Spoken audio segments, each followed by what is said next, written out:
Introducing Barb Rettenbach. Here's how Barb describes herself. I don't look normal.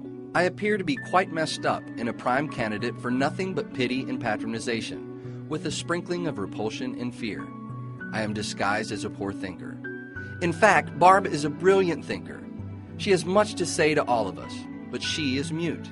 So Barb invited a bunch of friends to come into the studio one day and read some writings from her upcoming book, I Might Be You. She says it will be better that way. It will nicely illustrate the point that we are all flecks of God, all diverse, yet all important to this world. Barb would like to thank her friends for giving voice to these readings.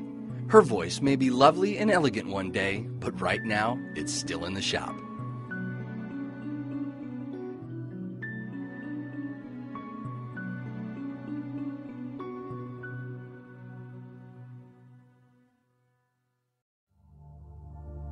Before I begin my reasonably polished prose on my insider's perspective, please allow me to reiterate some practical implications for teaching students with autism from my first book. Number 1. Objects. We often take comfort in objects. This is usually a harmless proclivity. Let it be. Allow us the power to relinquish objects or not. I used to carry around a plastic bowl of nuts and bolts. Odd, but harmless. About 10 years ago, I gave it up and now always carry a bottle of water. My choice, my change. The world continues to orbit the sun. Number 2, occasional quiet company.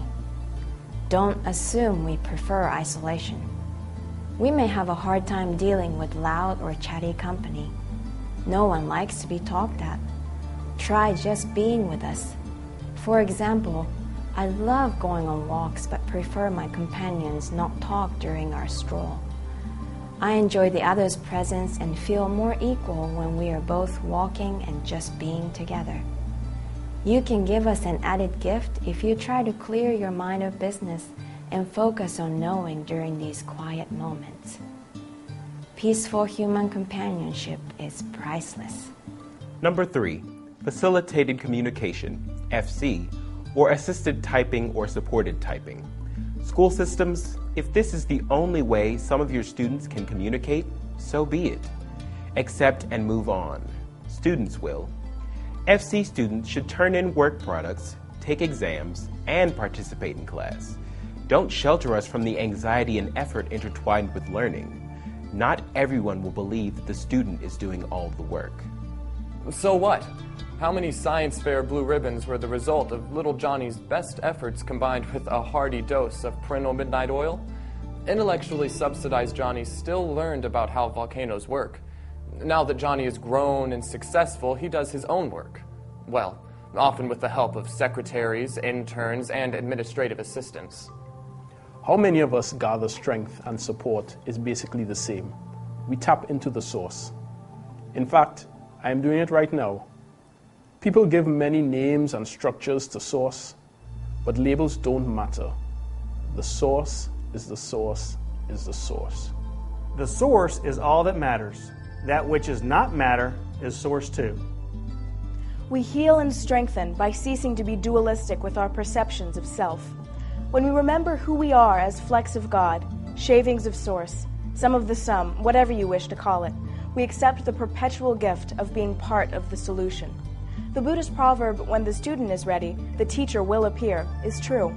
The source always provides the gift when we are ready to accept. President Lincoln accepted this gift. My parents accepted this gift. And finally, so did I. Everyone's path is different, but everyone's solution is the same. Source. President Lincoln was a logical thinker and did not respect those who thought they were religiously for sure correct. Honest Abe was no fan of pious blowhards who thought they had all the answers. Author Evans Roth shares his sentiment in his Brains, Religions, and Reality, Integrative Searching for Purpose and Peace. Science will always be incomplete by definition. Too often, religious leaders seem to act as though religion is complete. In Lincoln's first inauguration, he proposed a compromise. Southerners rejected his plea as they felt the Bible clearly projected and prescribed the right to own slaves. The North also felt the Lord was on their side, not remembering I might be you, and we are all source off to where they went. Lincoln's heart changed when his third and favorite son, Willie, died at the age of 11 from typhoid fever. The eulogy impelled him to consider trusting in a loving God. Abraham's re-examination of his relationship with Source led to his noetic truth, the will of God prevails. From there, Lincoln took the gift of being part of the solution and turned to the plight of our war-torn country and agonized over, what is the will of God in this crisis? He knew both sides may be wrong, but one must be wrong. Lincoln discerned that God cannot be both for and against the same thing at the same time. This was years before wave-particle duality of light was known, so we'll cut Abe some slack. He reasoned, therefore, that God must will this conflict. Lincoln's role then was to lead in such a way that good could come from this war. My dear dad, D.D., went through a parallel process when his third child and favorite daughter, Barb, died at the age of 2.5 from autism. D.D. accepted his role to lead in such a way that good could come from this ASD war. Lincoln found comfort in the story of Job. And who doesn't? What a fun read. My DD is a big Job fan too. Like President Lincoln, President Rettenbach took his Job job to heart and task. These men set out to fix our world in the direction that God wills. Dee went about solving the crisis of me being enslaved in autism, first with logic, and then with faith and a clear sense of God's will. I valorize both Presidents Lincoln and Rettenbach as their determination led to evolution. When enough of us embrace being part of the solution, eventually justice prevails and discrimination bails. Mom's role in ameliorating our autistic problem was also vital. She is less diplomatic and presidential, and more like a keen, tenacious, and impassioned defense attorney. She was my independent dream team. Her mission was my civil rights and freed speech. Like Clarence Darrow, who represented John Scopes, the young biology teacher who disobeyed the Tennessee ban on teaching evolution in 1925 in the trial of the century. Mom fought the autistic monkey on my back with science, science, and more science. She took me to every doctor, expert, and intervention program imaginable. Fastidious, lion-hearted Mom immersed herself in my care and healing. In the Scopes trial, the question was about who had authority, laws of science or religion.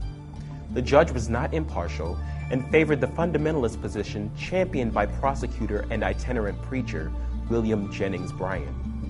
Darrow wanted to put scientists who were Christian on the stand, but the judge would not allow it. When Darrow hit a dead end with science, he went straight to the source and asked William Jennings Bryan to take the stand as a Bible expert. Bryan's circular reasoning was so damning that the biased judge had the testimony removed. Darrow was declared a clear winner by the people and press. Scopes was found guilty, but public opinion was on his side. Ignorance was exposed, but not yet mended. Justice almost always takes more time than the just expect. In my case, when Mom hit a dead end with science, she also went straight to the source and asked me to take the stand as an autism expert. We flew up to Syracuse, New York, and had me fitted for words at the Institute for Facilitated Communication. The suit fit. I was ready to testify. Many judges also threw out my testimony, but eventually enough public opinion favored my rights and I gained freedom. No longer were they treating me. I made my case and cure with my own words. Happy as a freed slave, I now accept my gift of being part of the solution. Freud wrote that what is moral is self-evident. It may be self-evident, but it is not automatic. And what is intuited to be right is definitely not always followed with solution-oriented action. Did we not feel and thus know slavery was wrong, disregarding autistics, annihilating Jews and homosexuals, casting down untouchables, crusading with slaughter, raping the earth? Our inconsistencies fill history.